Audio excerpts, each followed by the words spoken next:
الجنابہ، جنابت کے مسائل۔ جنابت کہتے ہیں اس حالت کو جو احتلام یا جماع کی وجہ سے پیدا ہوتی، ناپاکی کی حالت۔ یاد رکھیے کہ ان مسائل کو پڑھتے ہوئے ہو سکتا ہے آپ بہت جھجکیں یا سنتے ہوئے بہت جھجک محسوس کریں۔ یہ قدرتی بات ہے، اللہ نے ہر ایک کے اندر ایک حیا رکھی ہے اور ان کو پڑھانا بھی ایک نہایت مشکل مرحلہ ہے۔ لیکن کیوں پڑھایا جائے، کیوں بتائی جائیں یہ باتیں؟ کیونکہ یہ انسانی زندگی سے متعلق ہیں۔ دو صورتیں ہو سکتی ہیں، ایک تو یہ کہ یہ کڑوا گھونٹ پیا جائے اور ان باتوں کی حقیقت معلوم کر کے صحیح طرز عمل اختیار کیا جائے، طہارت کا وہ معیار جو اسلام نے قائم کیا اس پر پورا اترا جائے، کیونکہ اس کے بغیر ایمان مکمل نہیں۔ اور دوسرا یہ کہ ان باتوں کو کھولا نہ جائے، وضاحت نہ کی جائے، بتایا نہ جائے اور شرم و حیا کا نام لے کر ان سب مسائل کو دبایا جائے۔ 2-4 روز پہلے کسی نے مجھے بتایا، ہائیلی کوالیفائڈ لڑکی کے بارے میں، کہ اس نے سوال کیا کسی درس دینے والی سے، اور سوال اس بات کے بارے میں تھا کہ وضو کن کن چیزوں سے ٹوٹتا ہے۔ جب اس کو بتایا گیا تو وہ بڑی حیران ہوئی کہ کیا اس سے وضو ٹوٹ جاتا ہے، اور وہ حالت بالکل ایک نارمل حالت ہے جس کا وہ ذکر تھا۔ کہتی کہ میں سر پکڑ کر رہ گئی کہ انجینئر تھی وہ بچی، اتنے سال پڑھنے کے باوجود کیا اس کو واقعی نہیں پتا، یقین نہیں آ رہا تھا کہ واقعی نہیں پتا کہ وضو کس کس چیز سے ٹوٹتا ہے۔ اب اگر کسی کو یہ پتہ ہی نہیں کہ وضو کس چیز سے ٹوٹتا ہے تو وہ پھر وضو کی حالت میں ہو یا بغیر وضو کے وہ عبادت کرتا چلا جائے۔ اچھا، کیوں نہیں پتا؟ اس لیے کہ ہمارے اسلامیات کے کورسز بھی جتنے ہیں ان میں ایسے مسائل کا ذکر نہیں ہے، کیونکہ ایسے مسائل کو بے حیائی کا نام دے کر ذکر ہی نہیں کیا جاتا۔ ٹھیک ہے، ایسی باتیں مجلسوں میں کرنے کی نہیں اور عام طور پر بولنے کی نہیں یا سوچنے کی نہیں، لیکن انسان کی زندگی کا ایک حصہ ہے۔ بالکل ایسے ہی جیسے ایک گھر میں آپ واش روم بناتے ہیں، ٹوائلٹ بناتے ہیں، تو وہ ایک ناپسندیدہ حصہ ہے لیکن ضرورت ہے نا، اس کے بغیر گزارا نہیں۔ تو اب اگر کوئی شخص بہت خوبصورت گھر بنائے اور وہ اس بات پہ فخر کرے کہ میں نے اس میں ٹوائلٹ نہیں بنائی اس لیے کہ وہ بہت گندی جگہ ہوتی ہے اور میں تو بالکل ناپسند کرتا ہوں کہ کوئی گندی جگہ میرے گھر میں ہو، اور اس کا تو ذکر کرنا ہی ناپسندیدہ ہے، اس لیے میں نے اپنے نقشے سے اس کو نکال دیا ہے، تو ایسا بھلا کس طرح ہو سکتا ہے؟ بالکل اسی طرح جو لوگ ان باتوں کو دین کا حصہ نہیں، دین کے نقشے سے غائب کیے ہوئے ہیں اور پھر سمجھتے ہیں کہ وہ سب ٹھیک کر رہے ہیں، تو یہ درست نہیں۔ ایک اور بات یہ کہ خاتون ہوتے ہوئے ایسی بات کرنا اور پھر اس کو پبلکلی کرنا ایک اور بڑی مشکل ہے، تو اس میں بھی ہمارے سامنے ایک رہنمائی موجود ہے۔ حضرت عائشہ رضی اللہ تعالیٰ عنہ اور عام طور پر ازواج مطہرات نے اس طرح کے مسائل جو ہیں وہ پبلکلی بتائے ہیں، سیکریفائس کیا ہے تاکہ دوسرے لوگوں کو ایک رہنمائی ملے۔ ہمارے ہاں مشکل یہ ہے کہ اسلام کے ساتھ تقدس کا ایک ایسا، یعنی انبیاء علیہ السلام ہو یا ان کی ازدواجی اور ذاتی زندگی، ان سب کو ہم نے تقدس کے ایسے آئینے میں دیکھا ہے کہ جس میں ان کا انسان ہونا نقشے سے نکال دیا گیا، جبکہ ان کی ساری نیکی، تقوی اور پاکیزگی میں خوبصورت بات یہ کہ وہ انسان تھے اور ہم جیسے ہی تھے انسان ہونے کے ناطے، انسانی ضروریات ہم جیسی تھی، کھانا پینا اور باقی خواہشات وغیرہ، لیکن ان کی بڑائی کیوں ہے کہ انہوں نے ان تمام چیزوں کے بارے میں اللہ تعالی کی مرضی کو مکمل طور پر اپنایا۔ ہماری خیر اور بھلائی بھی اسی میں ہے کہ ان معاملات میں بھی اللہ اور اس کے رسول صلی اللہ علیہ وسلم کی طرف سے آئی ہوئی رہنمائی کو ہم پوری طرح اپنائیں تاکہ شرع صدر کے ساتھ، یکسوئی کے ساتھ عبادات ہو سکیں۔ بعض اوقات جب صحیح دین کے مسائل کا علم نہیں ہوتا تو جو حلال امور ہوتے ہیں، جو جائز رخصتیں ہوتی ہیں، وہ بھی نہیں اویل کرتے کہ کہیں گناہ نہ ہو جائے، اور بعض اوقات ان کو گناہ سمجھ کر نہیں کرتے حالانکہ وہ گناہ نہیں ہوتے اور اپنے آپ کو ایک آزادی سے محروم رکھتے ہیں۔ تو اس لیے کوئی حرج نہیں اگر چند باتیں ایسی سمجھ لی جائیں۔ جنابت کے مسائل۔ جنابت کہتے ہیں ناپاکی کی اس حالت کو جو احتلام اور جماع کی وجہ سے ہوتی ہے۔ احتلام کہتے ہیں ویٹ ڈریم کو، یعنی سوتے ہوئے جسم سے ڈسچارج کا ہونا۔ اس میں مسئلہ یہ ہے کہ عورت یا مرد کو احتلام ہو تو غسل واجب ہو جاتا ہے، اس کی وضاحت آگے آئے گی۔ اگلا مسئلہ ہے مزی کے آنے سے غسل واجب نہیں ہوتا بلکہ استنجا کر کے وضو کرنا ہی کافی ہے. ان علی رضی اللہ عنہ قال كنت رجلا مذاء فكنت استحي ان اسأل النبي صلی اللہ علیہ وسلم لمكان ابنته فامرت المقداد بن الاسود رضی اللہ عنہ فسأله فقال يغسل ذکره ويتوضأ رواہ مسلم. حضرت علی رضی اللہ تعالیٰ عنہ کہتے ہیں کہ مجھے مزی کی شکایت تھی. مزی ہوتا ہے عام حالات میں ویٹ ڈسچارج ہونا. میں نبی صلی اللہ علیہ وسلم سے مسئلہ دریافت کرنے میں شرم محسوس کرتا تھا کیونکہ آپ کی بیٹی میرے نکاح میں تھی. میں نے حضرت مقداد بن اسود رضی اللہ تعالیٰ عنہ سے درخواست کی کہ وہ رسول اللہ صلی اللہ علیہ وسلم سے مسئلہ دریافت کریں. چنانچہ حضرت مقداد رضی اللہ تعالیٰ عنہ نے آپ سے مسئلہ دریافت کیا تو آپ صلی اللہ علیہ وسلم نے فرمایا کہ پیشاب کی جگہ دھو کر وضو کر لیا کرے، اس سے طہارت ہو جاتی ہے. یعنی عام ویٹ ڈسچارج جو ہے اس سے ناپاکی یا جنابت نہیں ہوتی، اس میں نہانا ضروری نہیں ہوتا. بیوی سے تعلق کرنے سے پہلے یہ دعا مانگنی چاہیے، یعنی جسمانی تعلق مراد ہے. ان ابن عباس رضی اللہ عنہما قال قال رسول اللہ صلی اللہ علیہ وسلم لو ان احدکم اذا اراد ان یأتی اہلہ قال بسم اللہ اللہم جنبنا الشیطان وجنب الشیطان ما رزقتنا فإنه إن يقدر بينهما ولد في ذلك لم يضره شيطان أبدا. متفق علیہ. حضرت عبداللہ بن عباس رضی اللہ عنہما سے روایت ہے کہ رسول اللہ صلی اللہ علیہ وسلم نے فرمایا جب کوئی آدمی اپنی بیوی سے جسمانی تعلق فزیکل ریلیشن سیکشل انٹرکورس کا ارادہ کرے تو اسے یہ دعا مانگنی چاہیے ہم اللہ کے نام سے مدد چاہتے ہیں یا اللہ ہمیں شیطان سے محفوظ رکھ، کیونکہ شیطان ایسے مواقع پر انسان پہ زیادہ حملہ آور ہوتا ہے، اور ہماری اس اولاد کو بھی شیطان سے محفوظ رکھ جو تو ہمیں عطا فرمائے. یہ دعا پڑھنے کے بعد والدین کو اللہ تعالیٰ جو اولاد دے گا وہ شیطان کے شر سے ہمیشہ محفوظ رہے گی. اسے بخاری اور مسلم نے روایت کیا ہے. دوبارہ فزیکل ریلیشن سے قبل وضو کرنا مستحب ہے. مستحب کا مطلب ہے پسندیدہ ہے، فرض نہیں ہے. عن ابی سعید الخدری رضی اللہ عنہ قال قال رسول اللہ صلی اللہ علیہ وسلم اذا اتا احدکم اہلہ ثم اراد ان یعود فلیتوضأ رواہ مسلم.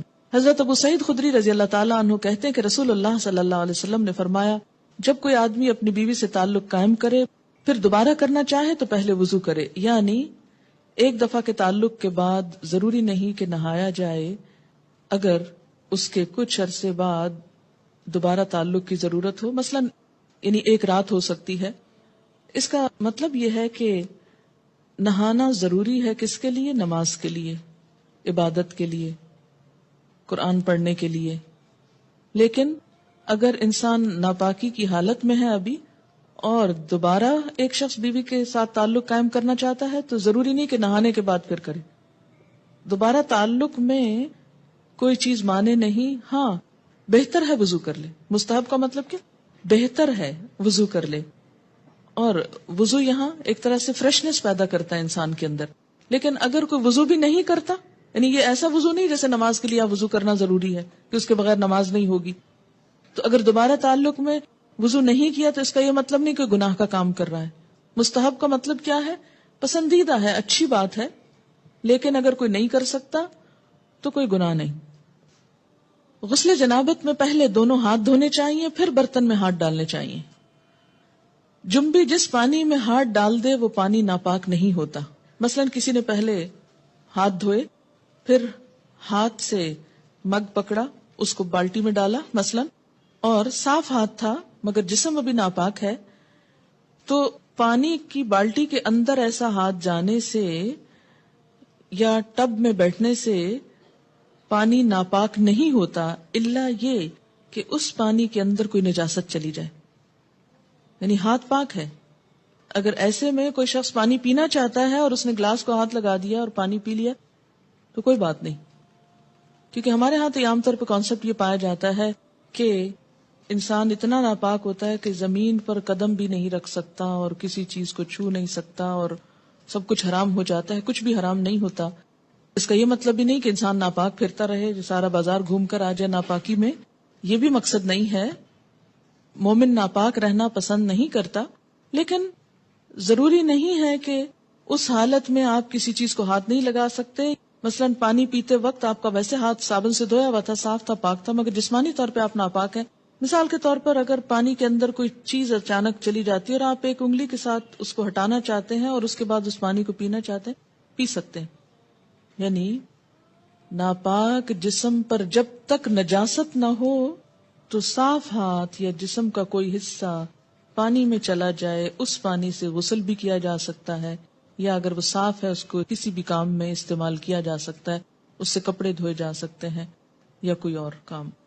ان ابن عباس رضی اللہ عنہما قال اغتسل بعض ازواج النبی صلی اللہ علیہ وسلم فی جفنة فجاء النبی صلی اللہ علیہ وسلم لیتودع منها او یغتسل فقالت له یا رسول اللہ انی کنت جنبا فقال ان الماء لا يجنب. رواہ احمد. حضرت عبداللہ بن عباس رضی اللہ تعالی عنہما فرماتے ہیں کہ ازواج مطہرات میں سے کسی نے ایک ٹب کے پانی سے غسل جنابت کیا. نبی صلی اللہ علیہ وسلم تشریف لائے، وضو یا غسل کرنے لگے تو بولی اے اللہ کے رسول صلی اللہ علیہ وسلم، میں حالت جنابت میں تھی اور میں نے اس ٹب کے پانی سے غسل کیا تھا. آپ نے فرمایا پانی جنبی نہیں ہوتا، یعنی اگر تمہارا ہاتھ یا جسم کا کچھ حصہ اس پانی میں چلا گیا تو اس سے پانی ناپاک نہیں ہوا. اسے احمد وغیرہ نے روایت کیا ہے. حالت جنابت میں کسی سے مصافحہ کرنا، سلام دعا کرنا یا بات چیت کرنا جائز ہے.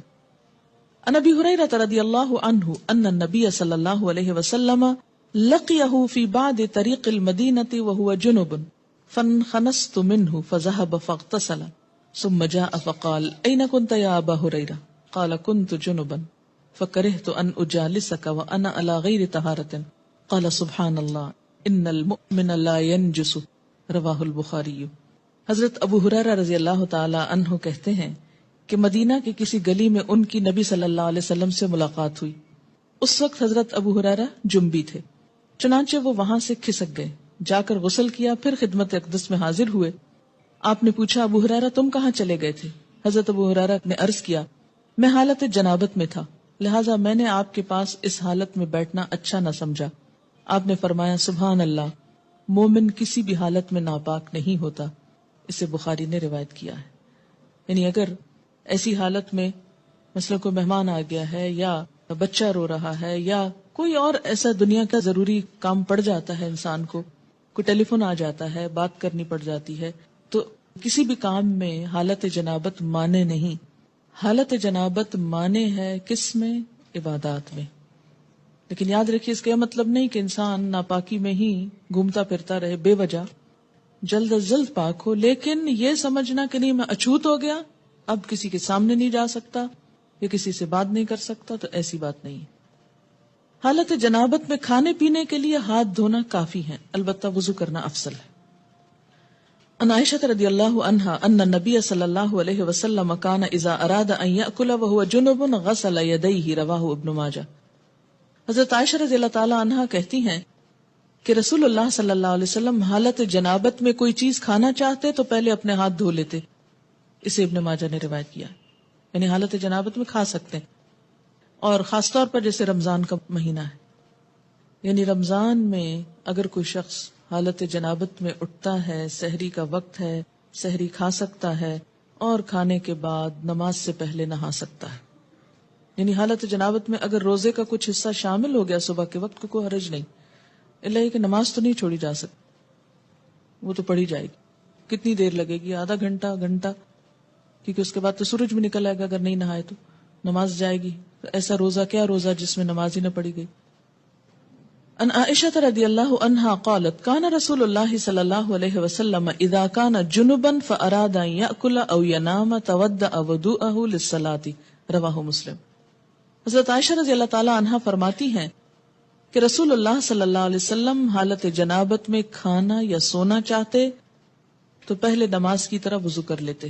اسے مسلم نے روایت کیا. اور یہ وضو فرض میں نہیں ہے، واجب میں نہیں ہے، یہ مستحب میں ہے. یعنی ایک اچھی فیلنگ کے لیے نہانے میں ٹائم لگتا ہے تو کوئی بھی کام کرنے سے پہلے وضو کر لیا جائے. جنبی مسجد سے گزر سکتا ہے لیکن ٹھہر نہیں سکتا.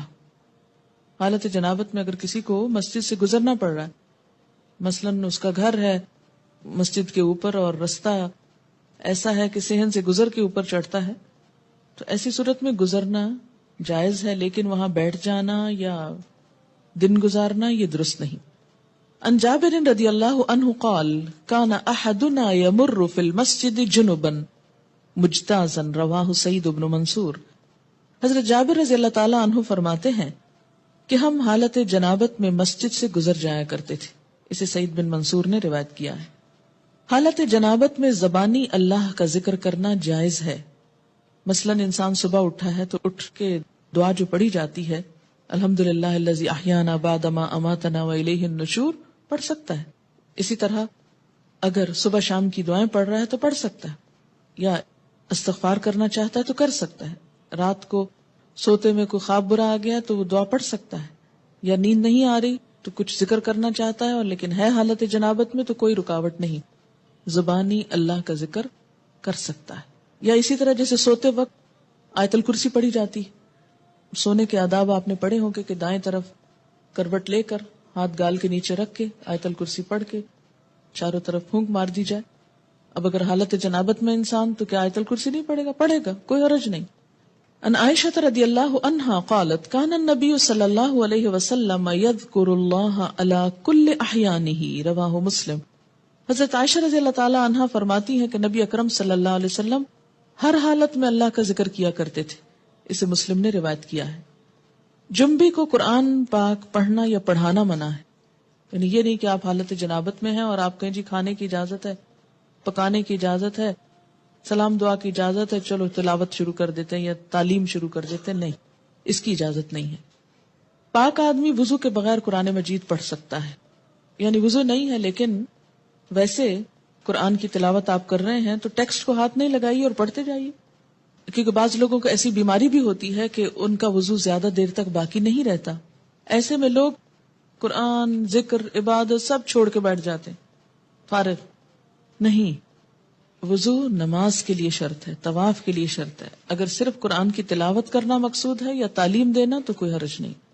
ان علی رضی اللہ عنہ قال کان النبی صلی اللہ علیہ وسلم یقرئنا القرآن علی کل حال ما لم یکن جنبا رواہ الترمذی. حضرت علی رضی اللہ تعالی عنہ فرماتے ہیں کہ نبی اکرم صلی اللہ علیہ وسلم حالت جنابت کے علاوہ ہر حال میں ہمیں قرآن مجید پڑھایا کرتے تھے. یعنی وضو کے بغیر بھی مراد اس سے یہ. اسے ترمذی نے روایت کیا ہے. حالت جنابت کو بڑی ناپاکی کہتے ہیں. عام طور پہ فقہ کی کتابوں میں حدث اکبر لکھا ہوتا ہے. حدث اصغر چھوٹی ناپاکی ہوتی ہے جو جنابت کے علاوہ عام طور پر وضو ٹوٹنے کے اسباب کی وجہ سے ہوتی ہے. جنبی سونے سے قبل غسل نہ کر سکے تو اسے وضو کر لینا چاہیے. ان عائشہ رضی اللہ عنہا قالت کان النبی صلی اللہ علیہ وسلم اذا اراد ان ينام وهو جنب غسل فرجه وتوضا للصلاة رواہ البخاری.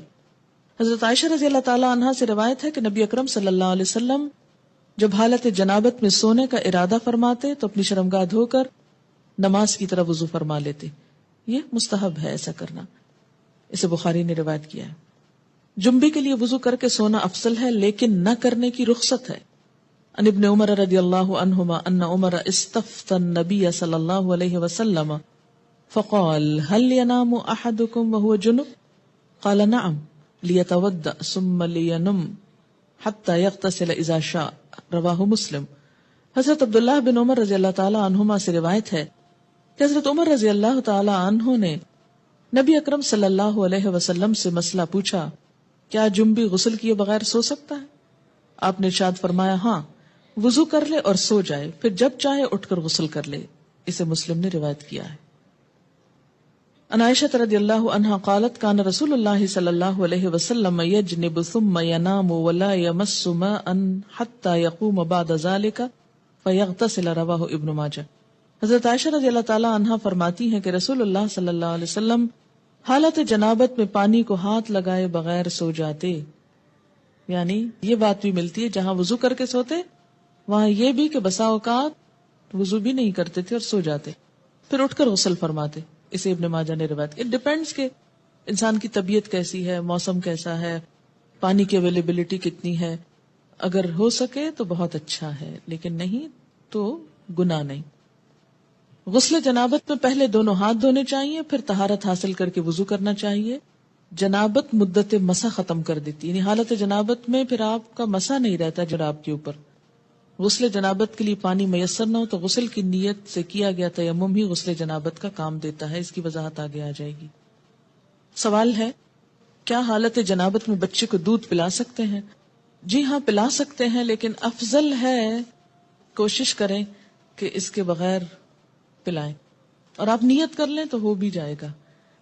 لیکن بسا اوقات ایسا ہوتا ہے کہ کوئی سرونٹ نہیں، کوئی ہیلپر نہیں، بچے اوپر تلے ہیں ایک ایک دو دو ساتھ ساتھ، تو پھر اس میں بہت سی ایسی چیزیں انسان چاہنے کے باوجود کر نہیں سکتا.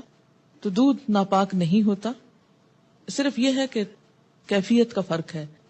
نہانے کے بعد جو انسان کی کیفیت ہوتی ہے اس میں ایک اطمینان اور سکون کی کیفیت ہوتی ہے. جتنی ماں پرسکون ہوگی اور اس حالت میں بچے کو دودھ پلائے گی اتنا ہی بچے پہ اچھا اثر ہوگا. سنا ہے، کہا جاتا ہے کہ بعض مائیں وضو کے بغیر بھی نہیں پلاتی تھیں، لیکن آج کے دور میں تو اگر کوئی حالت جنابت کے بغیر ہی پلا لے تو بھی بڑی بات ہے.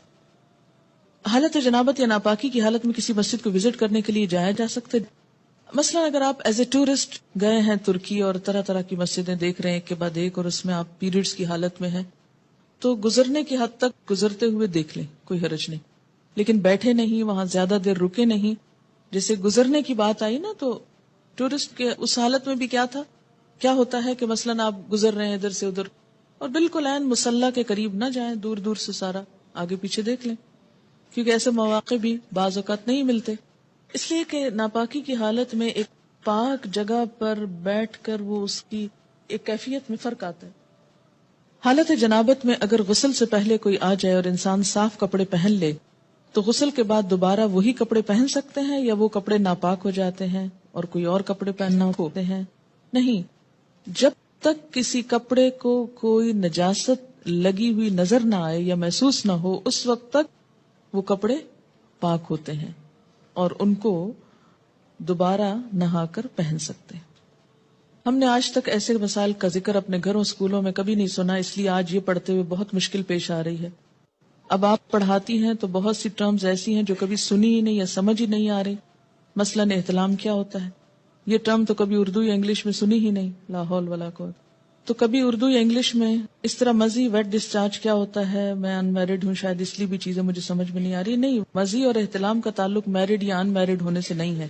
احتلام ہوتا ہے نیند کی حالت میں کوئی ایسا خواب انسان دیکھے کہ جس کے بعد وہ کافی مقدار میں ویٹ ڈسچارج اپنے جسم پر پائے، اور ایسا گمان ہو جیسے خدا نہ خواستہ سوتے ہوئے پیشاب نکل گیا ہے جسم سے. ٹھیک ہے، خواب یاد ہو یا نہ ہو. جیسے لیکوریا کا ڈسچارج تو خواتین کو عام طور پر معلوم ہی ہے کہ کس طرح ہوتا ہے. جیسے لیکوریا کا ڈسچارج ہوتا ہے، ایسے ہی اس سے ذرا زیادہ مقدار میں ڈسچارج جو ہے وہ محسوس ہو سوتے وقت، وہ احتلام ہوتا ہے. یعنی احتلام کا تعلق سونے سے ہوتا ہے، نیند سے. ایک صحابیہ ہیں، وہ حضور صلی اللہ علیہ وسلم کے پاس یہی مسئلہ لے کر آئیں.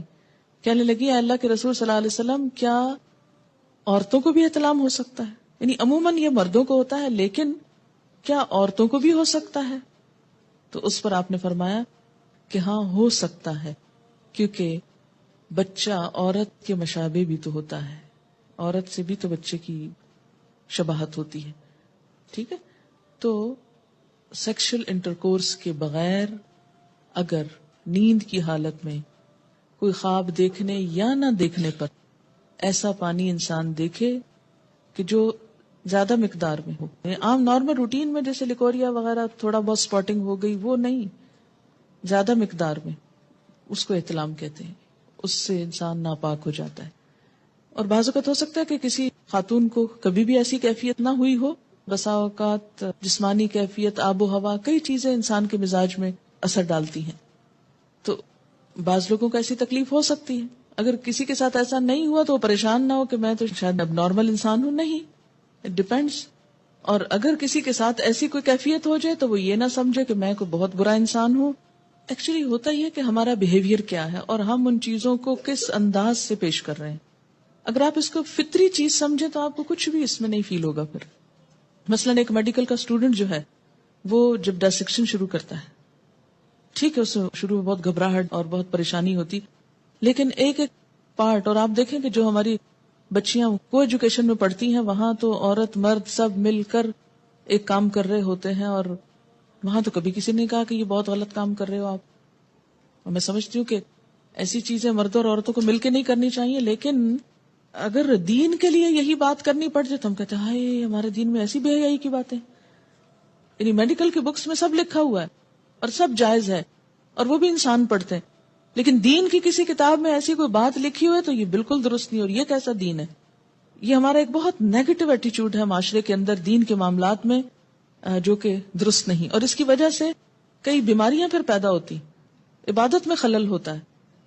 ماں ہونے کی حیثیت سے نہ صرف یہ کہ بیٹی، بلکہ اگر بیٹوں کو بھی کوئی اور بتانے والا نہیں تو بہت آرام کے ساتھ آپ ان کو نارمل وے میں بتا سکتے ہیں، کوئی حرج نہیں. جی ہاں، ہمارے ہاں عموماً یہ ہوتا ہے اسکولوں میں جیسے سیکس ایجوکیشن ہوتی ہے اور بعض اوقات اتنے بھونڈے طریقے سے ہوتی ہے کہ وہ اس کے فائدے کی بجائے کئی نقصان ہوتے ہیں. تو اٹ ڈیپینڈس کہ آپ ایک مسئلے کو، ایک پرابلم کو یا ایک چیز کو کس طرح ایکسپلین کرتے ہیں. ٹھیک ہے نا؟ تو خود اپنے اندر پہلے کانفیڈینس پیدا کریں کہ آپ کی نیت کیا ہے ایک بات کرنے کی، کیوں سکھانا چاہتے، کیوں سمجھانا چاہتے ہیں. یہ نہیں کہ آپ خود ساتھ ہنسنا شروع کر دیں اور شرمانا شروع کر دیں اور سب کو ہنسانا شروع کر دیں. یہ ہنسنے کی باتیں نہیں، مجھے سمجھ میں نہیں آتی ان باتوں میں سے ہنسنے کی کون سی بات ہے. کسی مومن کا یہ مزاج ہی نہیں ہو سکتا کہ وہ ایسی باتوں میں نمبر ایک دلچسپی لے، یا ایسی باتیں مجلسوں میں عام طور پر بلا ضرور ڈسکس کی جائیں یا ان کے نام زبان پر لائے جائیں. نہیں ہونا چاہیے. لیکن علم کی حد تک عمل کے لیے ان کا ذکر بھی ضروری ہے کیونکہ یہ انسانی زندگی سے متعلق چیزیں. مزید عام طور پر لفظ جو ہے یہ بیڈ ڈسچارج جیسے لیکوریا ہوتا ہے ایسے ہی ہوتا ہے، لیکن یہ جاگتے ہوئے ہوتا ہے، یہ نیند کی حالت میں نہیں، یہ جاگنے کی حالت میں ہوتا ہے. اور اس میں عموماً ایسا ہوتا ہے کہ مثلاً کوئی ایسا سین آپ نے دیکھا ہے ٹیلی ویژن میں، یا ایسی کوئی کتاب پڑھی ہے، یا کوئی بھی ایسی چیز کہ جس سے جسم کے اندر خلل آتا ہے، یعنی انسان کے ایموشنز جو ہیں وہ ڈسٹرب ہوتے ہیں. تو ایموشنز کے فرق سے یہ ڈسچارج ہوتا ہے. یعنی لیکوریا جو ہوتا ہے بغیر ایموشنز کے ہوتا ہے، لیکن یہ ایموشنل کیفیت کے ساتھ ہوتا ہے. ایموشنل کیفیت کے ساتھ جو ویٹ ڈسچارج ہوتا ہے اس سے استنجا بھی لازم ہے اور وضو بھی لازم ہے، لیکن نہانا لازم نہیں. وہ بھی ہو سکتا ہے کوئی سائیکولوجیکل پرابلم ہو سکتا ہے یا کچھ بھی اس کو نام دے سکتے ہیں، لیکن مزی میں لفظ آپ یوں سمجھے جیسے مزہ لفظ ہے نا، یہ اسی سے نکلا ہے یہ لفظ. ٹھیک ہے. ایک بچی کی ریسنٹلی شادی ہوئی، اس نے ایک میل مجھ کو کی، وہ اس قدر بیچاری پریشان، چھوٹی سی عمر کی بچی تھی، شادی ہوگی، اس کو شاید پہلے سے کسی نے کچھ نہیں بتایا، نہ ماں بتاتی نہ کوئی اور، جو ضروری چیز ہے وہ کوئی نہیں بتاتا اور فضول میں بہت کچھ پڑھ لیتے. تو اب وہ کچھ بہت ہی جینون جو اس کے شوہر کے رویے تھے ان پر وہ اس قدر خوف زدہ تھی اور پریشان کہ شاید میرے ساتھ کوئی بہت ہی گناہ کا کام ہو رہا ہے یا اس طرح. تو ایسا کیوں ہے؟ اس لیے کہ یا تو اس کو اتنا چھپایا گیا اور بتایا ہی نہیں گیا، یا یہ ہے کہ بلو پرنٹس بچے چھپ چھپ کے دیکھیں تو ماں باپ کو خبر نہ ہو. ان رویوں میں بہت نارمل اور بہت فطری انداز میں، نیچرل انداز میں آپ کو بہیو کرنے کی ضرورت ہے. سوال ہے، مزی والا کپڑا دھونے کا موقع نہ ہو اور گھر سے باہر کسی ایسی جگہ پر ہو کہ بدل بھی نہ سکے اور نماز کا وقت آئے تو کیا نماز پڑھ سکتے ہیں؟ اس میں ہر انسان کو اپنی کیفیت کا پتہ ہوتا ہے. یہ بالکل ایسے جیسے لیکوریا کا ڈسچارج ہے، تو اس میں ڈسچارج کے بعد استنجا ضروری ہے. اگر استنجا کرنا ہے آپ کو تو پھر دھونے کا موقع کیوں نہیں آخر؟ اور آگے آپ انشاءاللہ ڈیٹیل پڑھیں گے کہ بعض اس طرح کے سپاٹس جو ہیں وہ صرف کھرچنے کریدنے سے ہی، یعنی ان کو اگر رب کر دیا جائے اور جھاڑ دیا جائے تو وہ صاف ہو جاتے ہیں. کیا جنابت کی حالت میں کھانا تیار کیا جا سکتا ہے؟ جی بالکل کیا جا سکتا ہے. ایسا ہے کہ اگر آپ اپنے بچوں کو کوئی چیز بول کے نہیں ایکسپلین کر سکتے کہ جھجک آتی ہے اور بڑے ہو گئے ہیں یا کچھ، لکھ کر دیجئے. جاگتے ہوئے اگر کچھ خیالات کے بعد اگر کم ڈسچارج ہو، بات یہ ہے کہ کم ہو یا زیادہ ہو، جو ڈسچارج ہے اس کے لیے استنجا اور وضو دونوں ضروری ہے. ایک لڑکی کی ماں نہ تھی، چچی اور کچھ آنٹیز رہتی تھی. جب اس بیچاری کو پیریڈز ہوئے تو اس نے بھائیوں کو بتایا، کیونکہ بھائیوں سے چھوٹی تھی. وہ بھائی پریشان ہو گئے، ڈاکٹر کے پاس لے جانے لگے. تو لڑکی کے والد جب گھر آئے تو انہوں نے چچی سے کہا اور اس طرح. تو وہ یعنی بعض اوقات ایسی چیزیں پھر بہت امبیرسمنٹ کا سبب بن جاتی ہے نا، کہ جب بچوں کو آپ ماں نہیں بتا رہی جو ان کی سب سے بڑھ کے خیر خواہ ہے، تو پھر وہ کیا کرتی ہیں، سہیلیوں سے پوچھتی ہیں، اوروں سے پوچھتی ہیں، ادھر ادھر سے کوئی ان پہ ہنستا ہے، کوئی مذاق اڑاتا ہے، اور یہ ساری زندگی چیزیں خوف کی چیزیں بن کے رہ جاتی ہیں. تو اس سے بہتر ہے کہ وہ اوروں سے جا کے پوچھیں، کیوں نہ آپ ان کو بتائیں خود۔ بیڈ ڈسچارج میں کیا کپڑے چینج کرنا یا دھونا ضروری ہے؟ اگر آپ کہیں باہر ہو یا آپ کو فیل ہی نہ ہو، دیکھیے کہ اس کیفیت کا تعلق ہی فیلنگ کے ساتھ ہے۔ اگر فیلنگ ہی نہیں ہے تو جسٹ نارمل بات ہے۔ یعنی بعض لوگ اسٹرانگ ہوتے ہیں اور ان کو چھوٹی چھوٹی باتوں پہ فیلنگ نہیں آتی ایسی، تو ان کو پریشان ہونے کی ضرورت نہیں۔ تو پھر کیا بغیر وضو کے نماز پڑھ لیں؟ جی ہاں، جو فیلنگ ہی نہیں ہے تو پھر وضو کی ضرورت ہی نہیں، پھر نماز بھی پڑھ سکتے ہیں۔ ٹین ایجر لڑکوں کو اگر احتلام ہو تو نہانا واجب ہے؟ جی ہاں، یہی تو اب تک رونا رویا گیا ہے کہ اس سے غسل واجب ہو جاتا ہے، لازم ہو جاتا ہے، نماز نہیں ہوتی ہے۔ لیکن کتنے ہمارے ٹین ایجرز کو پتا ہے؟ یہ بھی دیکھ لیجئے۔ کیا احتلام سوئے بغیر بالکل نہیں ہو سکتا؟ نہیں، احتلام نیند کے ساتھ اس کا تعلق ہے، چاہے خواب دیکھا جائے یا نہ۔ اس کا روٹ کیا ہے؟ جائیے اس پہ ذرا۔ احلام، ہے لام میم حلم، خواب، تو اسی سے باب افتعال ہے، احتلام، خواب دیکھنا۔